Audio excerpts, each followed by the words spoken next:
Hello, welcome back to the fifth quarter. We're here today to talk about the Steelers' impending trip to Nashville, Tennessee, take on the Tennessee Titans Thursday night. Looks on paper like an easy Steeler win against a 1-4 team, but then again, so did the trip to the West Coast to meet the Oakland Raiders. The way things are going in the National Football League these days, there's nothing that's really easy because there have been several games that have made me scratch my head. I mean, although Minnesota looks better than they did when the 49ers went in there before, but there's a lot of other things that are going on. Who'd have thought Minnesota would be 4-1? Of course, they have their most recent team to beat Tennessee. Tennessee off to a 30-7. They tore them up. Percy Harvin had a big game. Christian Ponder, their quarterback. They're going Tennessee with Matt Hasselbeck, the old Seattle Seahawks quarterback, because Jake Locker is hurt. They still have Chris Johnson, but it has not been good times for the Titans. No. Mike Munchak, the head coach there at Tennessee, former Penn State offensive lineman, struggling a good bit this year.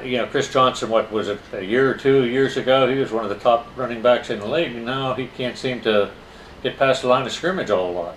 Well, people point to say he got nicked up a couple times. He had the holdout, and he was never the same after the holdout. And plus, I don't think their offensive line is what it was a couple of years ago either.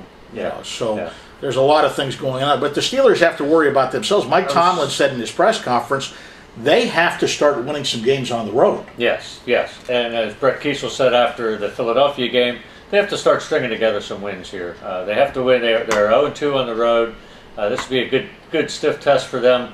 With the Steelers' banged up defense, Lamar Woodley, Troy Polamalu definitely not going to play, from what I understand, this week, since it's a quick turnaround from a Sunday game to a Thursday game with injuries. You got James Harrison back. He played every snap on defense last week. Now we may see if he's going to get tired or not, or what, if there were any residual effects of that workload coming up with the game on the 4 or 5 days later. One thing we did not mention when we talked about the win over the Eagles, and I think it's going to be very important this week too, is all of a sudden the guy that I said should be on the side of a milk carton has reemerged. Lawrence Timmons had an outstanding game against the Eagles, and maybe it's because Dick LeBeau's got him a little closer to the line of scrimmage and have him doing some things, but he was all over the field against the Eagles, and they need more of that. They do. And he may be the guy that keeps Chris Johnson bottled up. Can't think of a better matchup from the Steelers' perspective than having Lawrence Timmons out there surveying the running game and keeping it in track.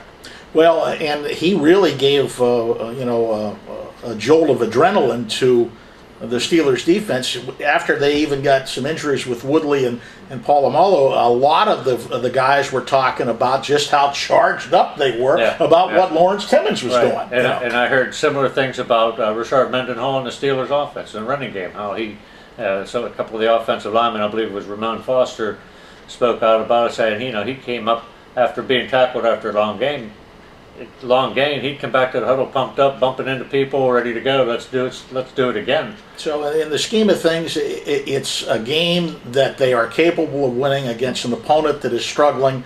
They need to get the win. And looking at what's happening in the National Football League, I pointed out that you can't figure out that we thought that both Baltimore and Cincinnati would be at 4-1. Well, Baltimore got by the skin of their teeth against Kansas City, 9-6. But Cincinnati falls to Miami.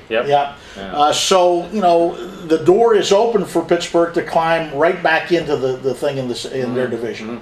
Now, this game we used to have a lot more knowledge about Tennessee. Let's say when they were back in the old days of the AFC North division.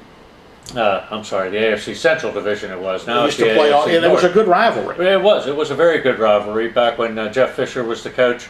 But now it is what it is. I mean, it's a conference road game, which is important. It is very important within the conference. Yes. But it's not the same as it used to be. And you can go back even further. I remember when this team was the Houston Oilers, and that was really a heated rivalry. Okay, we got enough time left, I think, for each of us to make a pick. I like the Steelers by at least a touchdown.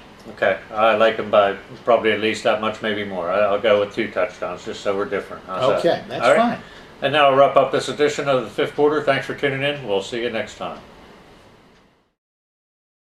At theherald-standard.com, our mission is to provide news, information, and services to enable our communities to prosper. Every day, we strive to achieve this goal through 3 dynamic products. Wake up each morning to a copy of the Herald-Standard.com newspaper delivered to your home.